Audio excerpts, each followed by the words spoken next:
Ustaz Ahmad Dasuki Abdul Rani. Saya, dan kita nak ucap salam dulu kat Ustaz. Assalamualaikum Ustaz. Waalaikumsalam warahmatullahi taala wabarakatuh. Alhamdulillah Ustaz. Nampak berseri-seri je dua-dua orang. Alhamdulillah, lepas Ramadan. Amin ya Allah. Lepas pada Ramadan. Ucap selamat raya. Selamat raya Ustaz. Ya, sama-sama selamat hari raya. Selamat raya Ustaz. Nampak pakai baju raya lagi tu. InsyaAllah. Okey, petang ni kita nak bincang satu tajuk yang saya kira dapat menyuntik semangat kita semua sebenarnya. Siapa tak suka pada keindahan? Betul. Dan kita nak bercakap tentang salah satu keindahan yang terdapat dalam syurga Ustaz ya. Untuk itu tajuknya Bidadari Keindahan Syurga. Boleh juga tonton secara langsung menerusi di TV IKIM. Rakan-rakan pendengar sekalian dan rakan-rakan penonton boleh tonton di TV IKIM di www.tvikim.my. Ya, terima kasih untuk Afiq dan juga Fairul yang membawakan siaran secara langsung di TV IKIM. Okey, Ustaz, apa yang digambarkan dengan Bidadari Keindahan Syurga ini? Ya, Ustaz. Terima kasih pada Siti dan juga Syafiq. Sama-sama. Alhamdulillah wassalatu wassalamu ala Rasulillah wa ala alihi wa man walah wa ba'd.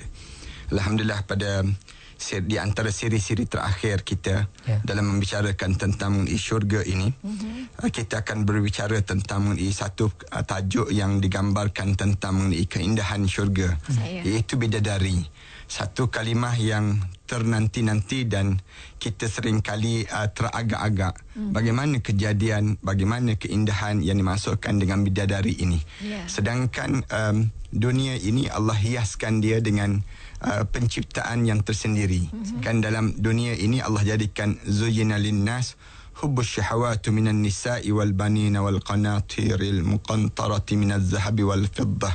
Allah Subhanahu Wa Taala sebut Allah telah hiaskan rasa syahwat manusia ini di dunia ini, zuyyina linnas hubbus syahawati minan nisa, daripada perempuan-perempuan, kemudian wal banat dan anak-anak, wal banin dan anak-anak lelaki dan sebagainya, wal qanatir dan juga tunggangan-tunggangan dan sebagainya, minaz zahabi wal fiddah, daripada emas dan juga perak. Ni satu perhiasan yang kita kena faham. Cantiknya dunia ini bila adanya orang perempuan, bila ada anak-anak, bila ada yang disebut dengan yang dinamakan dengan emas dan perak, sutera dan sebagainya. Ni keindahan dunia. Keindahan ini, dan Allah tak sebut indahnya itu pada lelaki, tak ada. Lelaki ni bukannya satu bentuk keindahan. Tapi Allah jadikan pengguna yang baik ialah lelaki. Tetapi dalam syurga nanti pengguna yang baik ialah orang soleh. Orang soleh Allah jadikan perhiasan pada mereka. Siapa perhiasannya? Kita dah bincangkan sebelum daripada ni. Daripada emas, perak, katil-katil, kemudian minuman-minuman dan sebagainya. Salah satu daripada perhiasan yang indah yang disebut dengan bidadari. Bidadari ini satu kejadian yang bukan manusia, bukan malaikat. Bukan juga daripada kejadian itu. Dan kalau kita tanya daripada mana kejadian bidadari ini, kalau kita akan dapati dalam Al-Quranul Karim, Allah Subhanahu Wa Taala cerita tentang mengenai kejadian bidadari ini sendiri. Dianya tidak dilahirkan dan tidak beranak. Bidadari ini Allah tak jadikan daripada beranak, ataupun dia lahir daripada kehamilan ataupun daripada keturunan. Tak ada. Bidadari ini kalau kita tanya keturunan daripada mana, mereka tidak dilahirkan. Mereka pula tidak membiak, dan mereka tidak, maksudnya macam manusia kan beranak pinak dan sebagainya. Tapi mereka pula tak hamil dalam keadaan manusia menyetubuhinya dalam syurga nanti. Kemudian dia pula tak melahirkan keturunan. Tapi bagaimana Allah jadikan kejadian ini sendiri? Ulama-ulama cerita bidadari ini diciptakan oleh Allah dalam keadaan daripada satu kalimah kun fayakun. Satu kejadian. Kalaulah manusia ini, Allah jadikan manusia ni kan, kalau kita perhati, manusia ni Allah ciptakan daripada tanah. Kemudian jin Allah ciptakan daripada nyalaan api. Kemudian dan menciptakan malaikat daripada cahaya.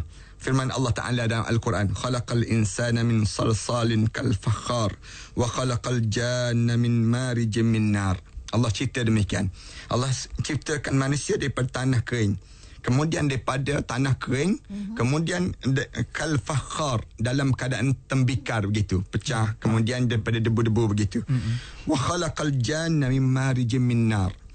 Manakala Allah ciptakan jin daripada yang disebut dengan daripada nyalaan api. Tapi bidadari daripada ciptaan seketika dan secara langsung Allah ciptakan. Allah jadikan kun fayakun. Inna ansha'nahunna insya'a. Allah cerita bagaimana Allah nak jadikan bidadari ini. Jadilah, maka jadilah mereka. Allah kata dalam keadaan demikian. Inna ansha'nahunna insya'a. Kami jadikan bidadari ini, kami ciptakan mereka bidadari ini secara langsung je. Kami nak buat jadi. Penciptaan. Dia tidak daripada tanah, tidak daripada api. Faja'alnahunna abkara.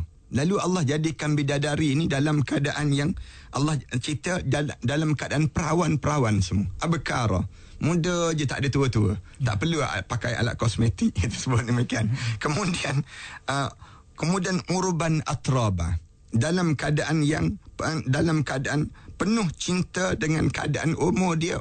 Atraba ni dalam kita pernah cerita sebelum daripada ni, sama saja bahaya. Macam kita tengok kan, kadang-kadang kita pergi majlis-majlis kenduri kahwin, kita kadang-kadang yang pengiring-pengiring tu ada yang tua juga, ada yang kecil juga, ada ni tak. Waktu mana dia jadi urban atraba, dalam keadaan yang sebaya saja usia mereka, li ashabil yamin. Bagi siapa ni? Orang-orang yang Allah jadikan ahli syurga Allah Subhanahu Wa Taala. Allah jadikan bidadari ini satu penciptaan yang indah yang Allah ciptakan. Kejadian yang Allah jadikan ini, mereka ni tak beranak, tidak melahirkan, hamil dan tidak melahirkan mampu terjadi kecuali dengan cara bersetubuh. Sepatutnya demikian. Tetap berhubung badan ataupun jima. Oleh kerana itu Allah jadikan mereka ni suci. Tak ada. Bidadari ni Allah ciptakan dengan keadaan yang kejadian yang Allah jadikan, Allah sebut jadi, maka jadilah. Itu kejadian yang indah. Cuma dengan susunan anggota tubuh badan dia tu, kita dapat gunakan untuk hidup sekarang ini. Kita tidak mampu untuk melihat mereka para bidadari di atas dunia ini. Oleh kerana cantik susunan yang Allah jadikan bidadari ini, sampai peringkat di dunia ni kita tak layak untuk kita pandang. Kalau kita pandang, memang tergila bayang, senang ceritanya. Maksudnya bila kita Allah jadikan demikian, mata kita di dunia ni ada kemampuan yang kita boleh nampak dan ada kemampuan yang kita tak boleh nampak. Kemampuan tersendiri. Tapi di dalam syurga nanti Allah jadikan untuk ahli-ahli syurga ini kejadian yang sampai peringkat kamu boleh nampak. Satu kejadian yang cukup indah di saat demikian. Itu satu gambaran yang kita ingin sebutnya pada diri kita ini. Kemudian di sana juga kalau kita dalil kita tak mampu untuk melihat bidadari ini dengan susunan anggota tubuh badan manusia di dunia ini, ialah daripada hadis yang diriwayatkan oleh Anas, bahawa Rasulullah sebut kalau saja salah satu wanita daripada syurga itu turun ke bumi, Rasulullah sallallahu alaihi wasallam pernah cerita, kalaulah salah seorang di antara bidadari itu turun ke bumi, pasti akan berseri-seri bumi ini di sekelilingnya. Tak ada tempat yang tak ada cahaya tadi. Semua masuk cahaya. Macam kita dalam konti ni kan ada cahaya begini, dia panggil. Kerana cantiknya dia sampai peringkat terang benderang bumi ini tanpa matahari. Tanpa matahari. Cantiknya dia. Kemudian penuh dengan bauan yang harum. Allah jadikan penciptaan bidadari ini. Macam mana Fik? Kita maksudnya. Kemudian dan tutup kepala dia lebih baik daripada dunia dan seisinya. Maknanya kita nak gambarkan bulu mata dia tu pun jauh lebih baik daripada dunia dan seisi. Kejadian yang Allah jadikan. Ini kita mulakan perbincangan kita tentang mengenai bidadari ini. Bagaimana pula sifat-sifat bidadari? Nah, kalau kita perhatikan, banyak lagi lah tentang hadis-hadis tentang mengenai, cerita tentang mengenai penciptaan kejadian Allah yang indah itu dalam syurga Allah. Sebelum kita cerita sifat, kalau kita perhatikan mengenai penciptaan bidadari ini, pernah Rasulullah sallallahu alaihi wasallam sebut. Rasulullah sallallahu alaihi wasallam sebut, khalaqallahu al-hurul ain min thalathati asya. Rasulullah kata penciptaan bidadari itu daripada 3 kejadian, 3 keadaan. Rasulullah sallallahu alaihi wasallam sebut, asfaluhunna minal misk. Rasulullah kata kejadian yang paling rendah daripada bauan kasturi. Kalian bau kasturi itu kejadian paling rendah yang disebut dengan kejadian bidadari. Kemudian Rasulullah kata wa awsatuhunna minal ambar. Di pertengahan dia Rasulullah kata macam ambar, kata Rasulullah. Kemudian daripada minyak ambar. Kemudian Rasulullah sebut wa a'lahunna minal kafur wa hawajihunna sawadun qattun nur. Rasulullah sallallahu alaihi wasallam sebut paling tinggi daripada kafur. daripada kafur, dan daripada alis mereka daripada garis hitam cahaya yang Allah ciptakan. Kejadian ini, Allahu Akbar. Tunggu sajalah dalam syurga, Rik. Anak sebutnya, mudah-mudahan kita ni dapat keadaan, bukan siapa saja yang mendengar ini Allah kurniakan kenikmatan ini. Tak sabar. Ada dah orang rasa cemburu tu, saya rasa. Nak sebutnya ada di kalangan kita kata, alah asyik orang perempuan je, nak gambaran perempuan. Tapi nak sebutnya itu adalah keindahan yang Allah jadikan. Indah tak indah, tak, kita tak payah cerita tentang bidadari itulah. Kita sebut indahnya kejadian kecantikan wanita itu di dunia ini pun sehingga Allah suruh tutup auratnya. Nak sebutnya gambaran indah penciptaan. Tu belum cerita tentang bidadari. Cerita tentang mengenai perempuan yang indah di dunia ni pun Allah suruh tutup aurat. Jangan buka aurat. Kalau wanita itu buka aurat, membawa fitnah. Ini sebutnya, membawa fitnah dalam kehidupan ini. Bayangkan bagaimana Allah nak suruh kita nak tutup. Sebab tu Allah jadikan aurat lelaki dan perempuan berbeza. Aurat perempuan Allah jadikan daripada kaki sampai hujung rambut sampai ke bawah. Kenapa dia jadi aurat? Orang perempuan jadi aurat, orang lelaki tak. Orang lelaki lutut sampai pusat saja. Kenapa? Kerana orang lelaki tak ada keindahan. Yang indah lelaki di antara lutut sampai pusat je. Yang indah perempuan Allah jadikan keseluruhan tubuh dan dia menjadi indah, lalu diminta dan disyariatkan supaya tutup. Lalu Allah jadikan indah itu, Allah bawa ke dalam syurga Allah untuk nak jadikan cantik lagi. Ini kelebihan apabila kamu jaga aurat kamu, kamu jaga yang disebut dengan syariat, pandangan mata kamu jaga dalam hidup kamu akan diberi keindahan yang lebih indah daripada indahnya dunia. Allah jadikan tentang bidadari ini. Bagaimana tentang sifat-sifat bidadari?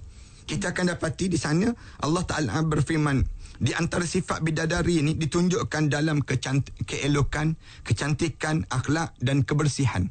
Allah tunjuk semua bidadari ini ketinggian kedudukan dia, tinggi cara dia, cara tutur bicara, tutur bahasa, kemudian dan kemuliaan yang cukup indah dan sopan yang lahir daripada satu kejadian yang cukup indah yang Allah jadikan untuk orang berada dalam syurga Allah.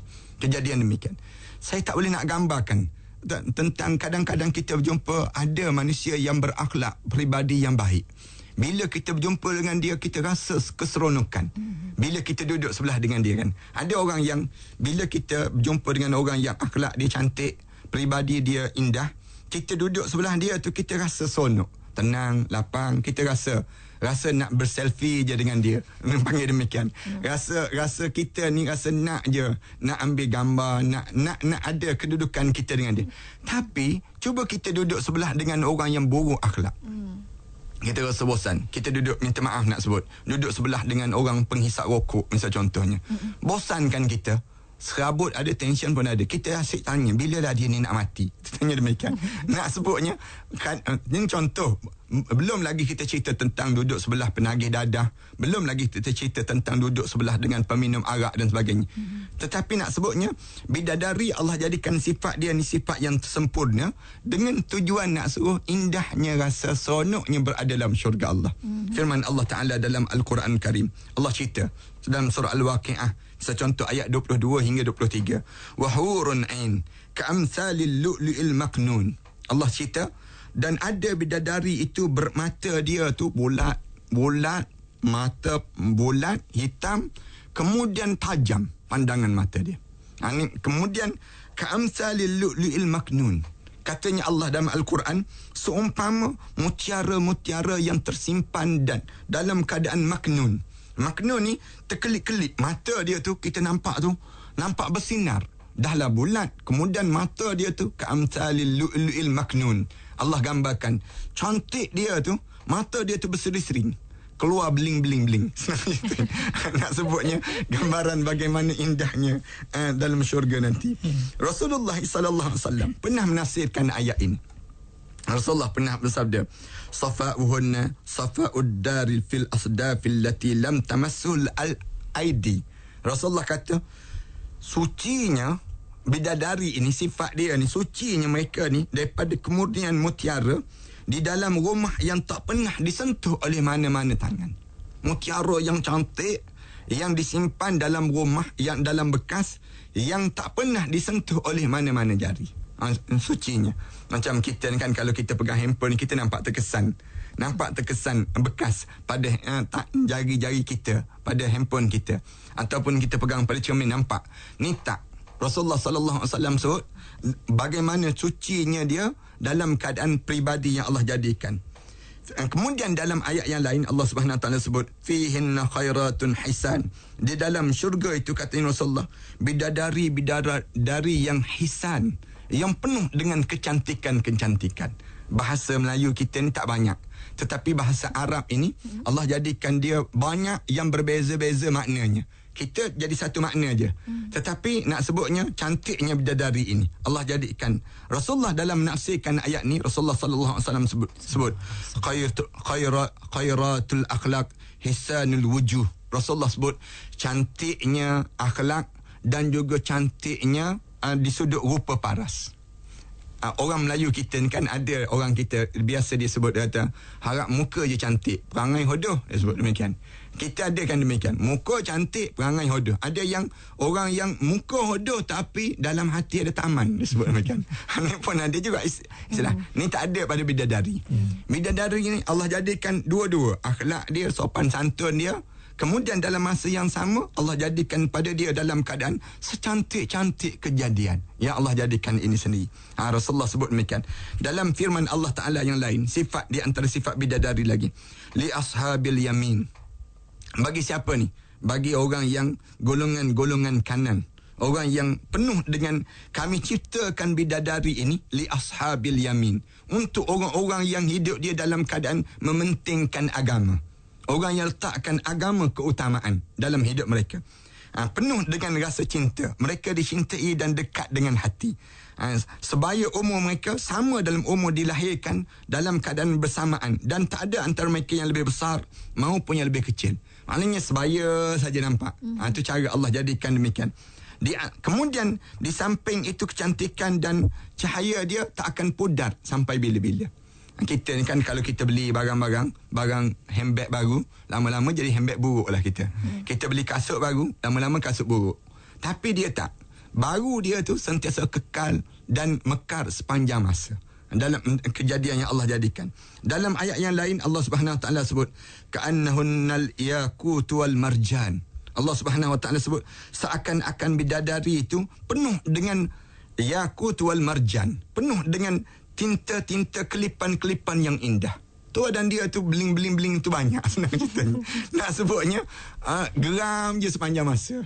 Maknanya kita nak sebut gambaran bagaimana Allah Subhanahu Wa Taala sebut ahli syurga tu sentiasa naknya dengan dia. Kenapa dia? Kerana kejadian yang Allah jadikan itu cukup menjadikan keindahan kepada syurga tadi.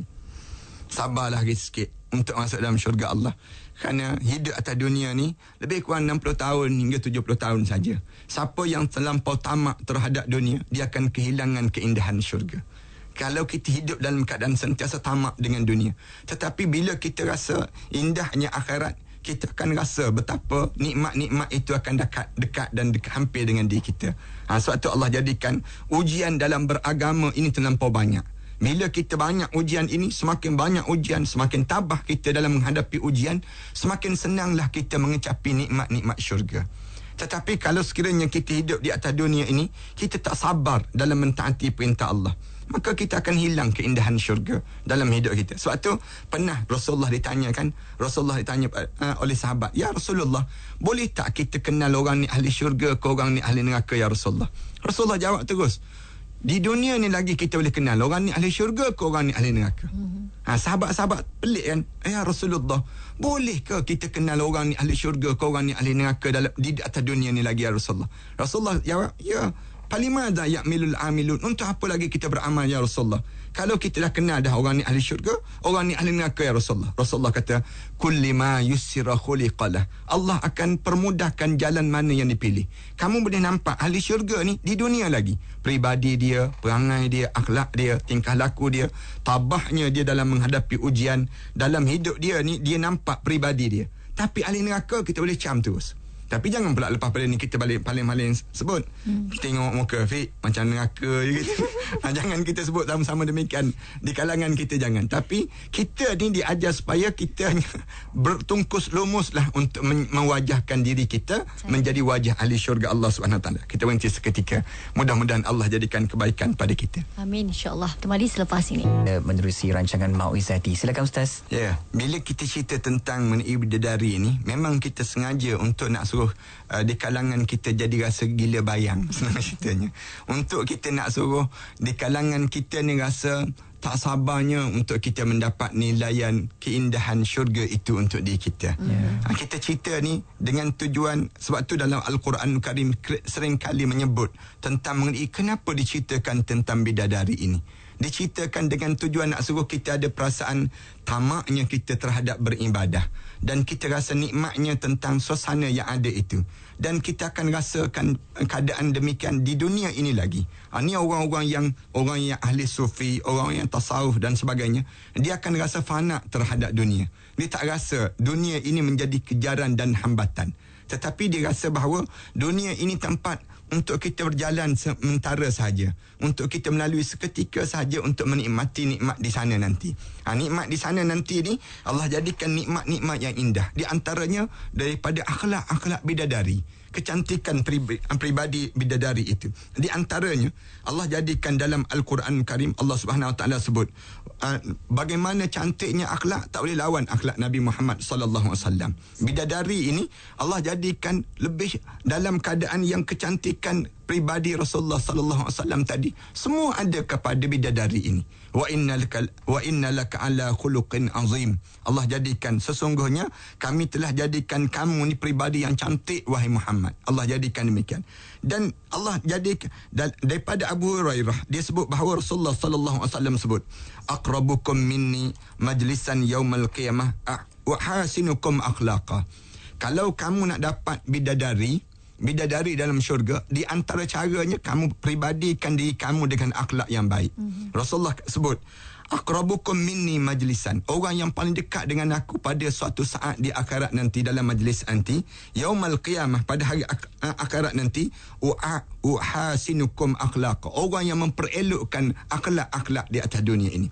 Pribadi kita ni, orang ni bila Allah jadikan dia mencantikkan pribadi dia, akhlak dia, jangan suka mencarut, jangan suka bercakap perkataan-perkataan yang hodoh dan yang tak baik, ataupun jangan tunjuk isyarat-isyarat lucah. Jangan biarkan diri kita ini menulis tulisan-tulisan yang buruk, menulis tulisan-tulisan yang tak baik. Kemudian jangan suka memandang perkara-perkara yang tak baik. Kemudian hati kita sentiasa bersangka baik. Dalam hidup kita ni sentiasa kita bentuk diri kita, kerana orang lain tak boleh nak bentuk diri kita. Semua ni bila kita boleh bentuk diri kita, maka kita akan dekat dengan Rasulullah. Bila kita dekat dengan Rasulullah, maknanya kita layak untuk dijaga oleh bidadari Allah. Bidadari Allah ini akan jaga diri kita bila kita cuba dan berusaha dalam hidup kita untuk menjaga pribadi kita. Kurangkan bercakap tentang dunia, tetapi banyakkan bercakap tentang akhirat. Jangan suka mempertikaikan syariat. Bahkan kita cuba belajar untuk mengikuti syariat agama.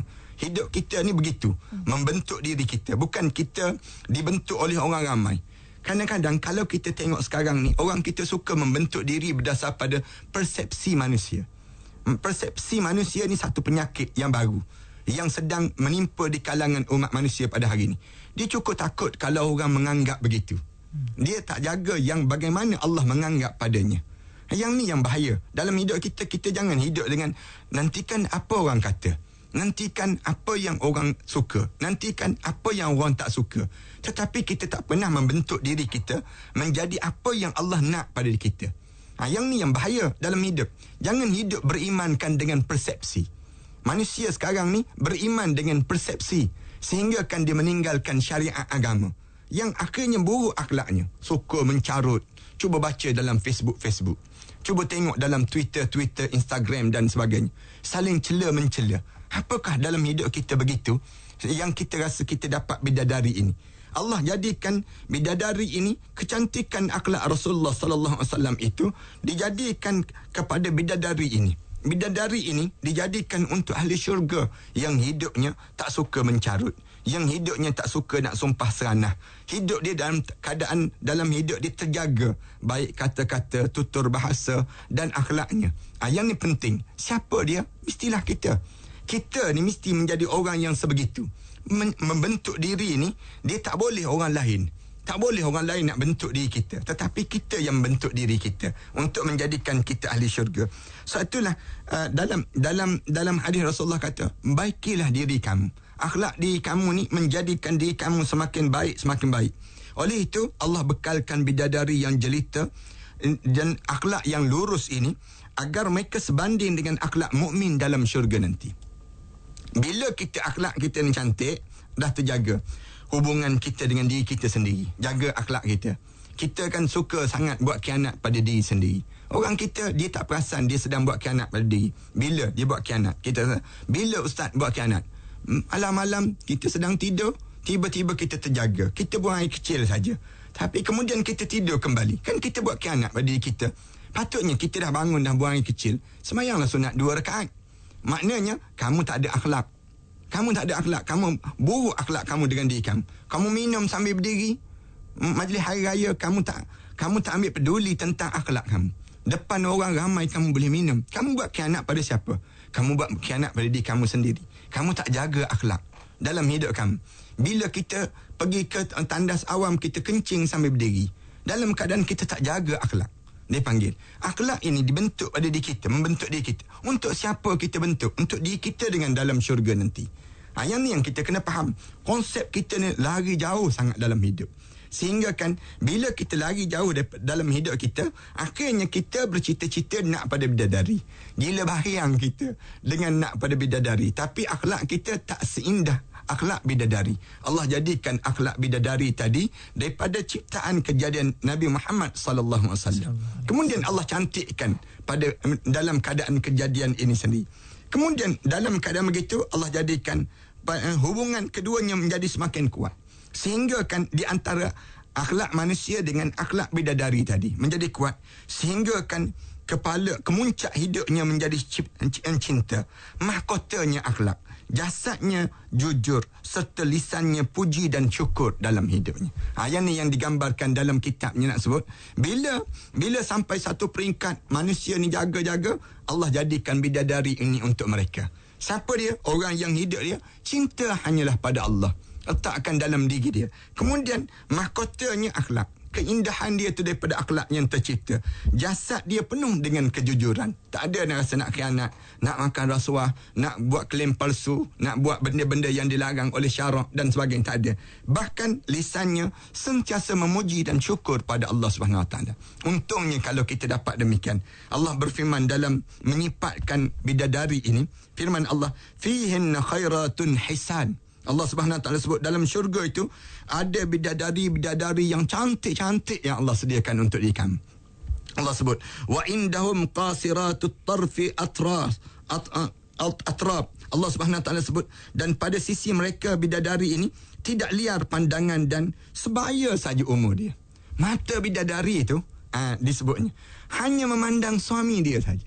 Tak adalah nak melia-lia jeling-jeling suami orang lain sadu kita sadu. Nak tak adalah nak memandang suami orang lain handsome kata handsome. Tak ada. Mata dia tu terfokus untuk suaminya. Ni kehebatan Allah jadikan. Nak gambarkan tentang cantiknya kedudukan yang Allah jadikan di sudut cantik dia tadi, di sudut akhlaknya. Yang kedua, cantik dia pada kehormatannya yang Allah jadikan. Yang ketiga, cantiknya pada kemuliaan yang Allah ciptakan. Ni kejadian bidadari ini sendiri. Sehingga kan dalam keadaan sebegini Allah tinggikan kedudukan bidadari sama dengan kedudukan untuk ahli syurga tadi. Allah jadikan demikian kedudukan dia. Firman Allah Ta'ala, hurun maqsuratun fil khiyam fabi ayyi ala'i rabbikuma tukadziban lam yatmishunna insun qablahum wala jan. Allah Subhanahu Wa Taala sebut bidadari yang cantik jelita tu, putih bening bersih dianya, dalam keadaan dalam bilik-bilik rumah-rumah yang indah dalam syurga Allah. Kemudian fabi ayyi ala'i rabbikuma tukadziban. Nikmat mana lagi yang kamu nak dustakan wahai jin dan juga manusia? Sebab tu Allah gunakan tukadziban. Kenapa Allah gunakan untuk dua? Dusta dua pendustaan. Siapa yang dusta dua ni? Jin dan juga manusia. Jin dan manusia ni sentiasa saja rasa tak cukup. Nikmat mana lagi yang kamu nak? Aku telah sediakan untuk diri kamu ni bidadari yang indah di dalam syurga ini. Kemudian lam yatmishunna insun qablahum wala jan. Mereka tidak pernah disentuh oleh manusia dan juga jin sebelum daripada ini pun di kalangan makhluk-makhluk Allah Subhanahu Wa Taala. Ini kejadian yang Allah jadikan. Kemudian kita nak sebut lagi. Boleh jadi kita akan tanya, berapa ramai Ustaz jumlah bidadari itu untuk balasan ahli-ahli syurga itu? Yang ni biasa orang tanya. Kalau di dunia ni mungkin orang kata seorang isteri, seorang suami. Boleh jadi demikian. Ataupun seorang isteri, seorang suami, 2 orang isteri. Baik, sampai 4 orang yang Allah jadikan demikian. Tetapi untuk dalam syurga nanti Allah nak bagi berapa? Berapa orang yang dapatnya? Ulama-ulama berbincang. Kita masuk dalam syurga nanti berapa ramai? Agak-agaknya yang ia akan mengikuti. Manakala orang perempuan ni macam mana keadaan pada diri dia? Ulama berdasar pada hadis Rasulullah sallallahu alaihi wasallam sebut, Allah keluarkan satu sifat yang buruk yang ada dalam jasad perempuan, seorang perempuan itu, satu sifat yang tak baik itu bidadari, cemburu. Kecemburuan itu hilang. Tetapi Allah tambahkan dalam hati dia satu perasaan. Satu perasaan apa dia? Yang disebut dengan cinta yang indah. Semakin cinta dan tak ada perasaan cemburu. Tengok bidadari layan suami dia ni, dia tak ada rasa cemburu. Dan suami pula tak ada perasaan cemburu melihat pemuda-pemuda yang tampan-tampan melayan isteri dia. Yang ni yang Allah jadikan dalam syurga nanti. Ini tak ada dah perasaan macam di atas dunia ni. Kalau kita terpandang sikit kan, kadang-kadang kita berjalan dengan isteri kita, terpandang pada orang perempuan lain. Boleh jadi isteri kita akan cubit sikit kita kat tepi kan. Mata tak jaga, disebut demikian. Boleh jadi demikian. Tapi nak sebutnya dalam syurga tadi, jangan haraplah nak cubit-cubit, tak ada dah. Tak ada dah pada diri kita nak kena yang demikian. Kerana apa dia? Kerana dalam syurga tu Allah dah tarik dah perasaan yang disebut dengan cemburu tadi. Kemudian Allah masukkan rasa cinta. Tambahkan rasa cinta yang hebat di dalam syurga Allah SWT. Berapa ramai Allah jadikan? Tak jawab lagi tadi. Nak sebutnya penciptaan yang Allah jadikan ini. Ulama-ulama sebut berdasar pada hadis Rasulullah, setiap seorang paling rendah, seorang lelaki itu Allah sediakan 2 orang bidadari. Ustaz dapat 2 lah. Saya mudah-mudahan saya dapat ramai. InsyaAllah. Mudah-mudahan demikian. Amin. Ada yang paling rendah sekali. Disebutnya dalam hadis Rasulullah. Ada lagi peringkat-peringkat dia. Ada peringkat. Ada peringkat berbeza-beza. Kemudian disebut 2 orang isteri berdasar 2 orang bidadari, bahawa jumlah yang paling sedikit. Ada hadis lain yang menyebut orang yang mati syahid Allah sediakan dengan 72 orang bidadari. 72 orang. Mudah-mudahan kita nak. Sebab tu saya sebut, saya harap supaya banyak lagi. Beling tu banyak lagi. Nak sebutnya gambaran bagaimana Allah jadikan keindahan untuk bidadari. Dalam hadis yang disebut oleh Miqdam bin Ma'badi Karibah, bahawa Rasulullah sallallahu alaihi wasallam bersabda, orang yang mati syahid di sisi Allah memiliki 3 keistimewaan. Mati syahid dunia dan akhirat. Dia ada mati syahid akhirat saja, macam orang melahirkan zuriat tiba-tiba dia meninggal dunia, tu mati syahid akhirat yang dia perlu untuk dikapankan dia dan sebagainya. Tapi orang mati syahid dunia dan akhirat, dia dapat 2-2 kerana mempertahankan agama. Rasulullah kata ada 3 keistimewaan. Yang pertama, diampuni dosa dia pada awal titisan darahnya yang gugur. Di saat mana kena tu, nitis, belum jatuh ke bumi, Allah dah ampun dah dosa dia. Tak ada dah dosa-dosa yang lalu yang dilakukan oleh orang mati syahid ini sendiri. Kemudian yang keduanya, dia melihat tempat tinggalnya dalam syurga Allah Subhanahu Wa Taala. Kemudian dibebaskan daripada siksa kubur dia. Rasulullah sallallahu alaihi wasallam sebut, tak ada siksa kubur, tak ada. Bila dia gugur syahid, dia nampak tempat dia dalam syurga. Sebab tu dia akan tersenyum. Senyum, nampak gigi orang yang mati syahid. Kemudian terbebas daripada ketakutan yang besar pada diri dia. Tak ada rasa takut bila orang mati syahid ni. Dan diletakkan di atas kepalanya mahkota kehormatan daripada yakut yang lebih baik daripada dunia dan seisinya. Kemudian dijodohkan dengan 72 bidadari yang jelita. Allah jadikan orang mati syahid dan dia mampu untuk memberi syafaat untuk 70 orang daripada ahli keluarga dia yang confirm dalam neraka, ditarik masuk dalam syurga Allah SWT. Kelebihan orang mati syahid lah dalam hadis yang diriwayatkan oleh Imam Bukhari dan juga Muslim. Di antara dan berbagai-bagai lagi lah hadis yang Rasulullah sallallahu alaihi wasallam cerita tentang kelebihan-kelebihan itu. Kemudian disebut lagi ada Ibn Abbas, dia pernah bercerita, ada orang bertanya pada Rasulullah, wahai Rasulullah, apakah kita akan menggauli isteri kita di syurga seperti mana kita menggauli di dunia ini ya Rasulullah? Lalu Rasulullah jawab, demi zat yang jiwaku yang berada di tangannya, dalam sehari seorang lelaki daripada mereka ahli syurga itu mampu menggauli 100 orang perempuan yang cantik. Allah jadikan 100 orang. Maknanya ulama-ulama kata sampai Allah jadikan 100 orang untuk seorang isteri. Seorang saja dalam syurga Allah. Maknanya jumlah itu berbeza-beza berdasar pada amalan-amalan yang kita lakukan di dunia. Siapa-siapa yang dia rasa dia nak jadi ahli syurga Allah dan dia rasa dia berhak untuk memiliki bidadari yang baik ini, maka bentuklah beberapa perkara. Kita akan cerita sekejap lagi insya-Allah. Baik, itu dia Siti. Kita nak sambung kejap lagi. Rakan-rakan pendengar jangan ke mana-mana. Kita rehat seketika. Malisan ini silakan Ustaz sambungannya. Saya nak sebut tentang mengenai bagaimana kita nak dapatkan kemuncak nikmat ini. Dipanggil. Ada 3 perkara yang di kalangan kita kena jaga sangat. Yang pertama, tolong jaga yang disebut dengan pegangan dalam hidup. Pegangan dalam hidup ni maksudnya keyakinan kita pada agama. Janganlah kita tergoyang dalam hidup kita dengan pegangan kita terhadap agama ini. Kerana di saat mana kita berada sekarang ini, kita digoncangkan dengan keyakinan beragama. Orang kita lebih berkeyakinan terhadap kebendaan dibandingkan dengan mementingkan disebut dengan agama. Yang menyebabkan goyangan kita menjadi rapuh. Keyakinan kita menjadi rapuh. Dalam hidup kita ramai orang kita ni, dia tak jaga keyakinan. Dia lebih yakin terhadap harta benda. Dia lebih yakin terhadap kuasa. Dia lebih yakin terhadap yang namakan dengan kedudukan dan harta. Tetapi dia tak yakin terhadap beragama. Sedangkan kemuliaan hidup ini Allah jadikan dalam hidup kita. Kalau kamu nak dapat syurga Allah, kamu kenalah dalam hidup kamu untuk keyakinan kamu mestilah teguh dengan beragama. Lagi mana kita semakin kuat goncangan ujian hidup, semakin teguh kita dengan agama ini. Yang ni yang kita kena jaga dalam hidup. Jangan kita tergoyah dengan harta benda, dengan kedudukan dan ujian-ujian yang mendatang dalam hidup. Yang pertama. Yang kedua, tolong jaga yang disebut dengan yang dinamakan dengan ibadah seharian yang kita lalui ini. Kerana kadang-kadang hidup kita ni pun sama juga. Ibadah kita seringkali semakin kita berusia, semakin kurangnya ibadah dalam hidup. Orang kita dia tak jaga ibadah, tak jaga cuai dalam ibadah. Dia sakit sikit, dia tak ibadah dah. Bila dia diuji dengan rumah terbuka sikit, dia tak puasa sunat 6 dah. Senang. Kadang-kadang ujian dalam hidup ni, banyak sangat ibadah-ibadah dalam hidup kita ni, kita menjadi goyah dengan ujian hidup. Lalu kita tertinggal. 2. Yang ketiga yang paling penting, yang disebut dengan akhlak.